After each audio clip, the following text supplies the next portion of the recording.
ત્રિવેણી સંગમ એવા ભાદરવી પૂનમ મહામેળા 2025નું આજરોજ શુભારંભ કરવામાં આવ્યો છે।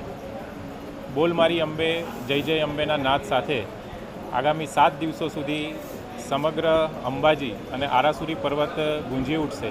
ત્યારે ગુજરાત સરકારના પવિત્ર યાત્રાધામ વિકાસ બોર્ડ, પ્રવાસન વિભાગ, જિલ્લા વહીવટીતંત્ર અને આરાસુરી અંબાજી ટ્રસ્ટ દ્વારા માઈ ભક્તોને કોઈપણ જાતની તકલીફ ના પડે તેના માટેની વિશેષ તૈયારીઓ કરવામાં આવી છે।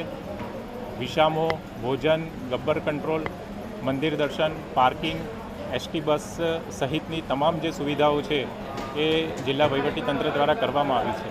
આજે આ શુભારંભ કાર્યક્રમમાં રાજ્ય સરકાર તરફથી સચિવશ્રી, ગુજરાત પવિત્ર યાત્રાધામ વિકાસ board, SP Shri, DDO Shri તથા મોટી સંખ્યામાં અંબાજી ગામના નગરજનો, અંબાજી ગામના સરપંચ તથા શ્રદ્ધાળુઓ ઉપસ્થિત રહ્યા હતા અને આ શુભારંભ પ્રસંગે કોઈપણ જે શ્રદ્ધાળુ છે એને કોઈ જાતની તકલીફ ના પડે અને સમગ્ર જે ભાદરવી પૂનમનો મહામેળો છે એ ખૂબ પવિત્ર વાતાવરણમાં ઉજવાય તેવી માતાજીને પ્રાર્થના કરી હતી।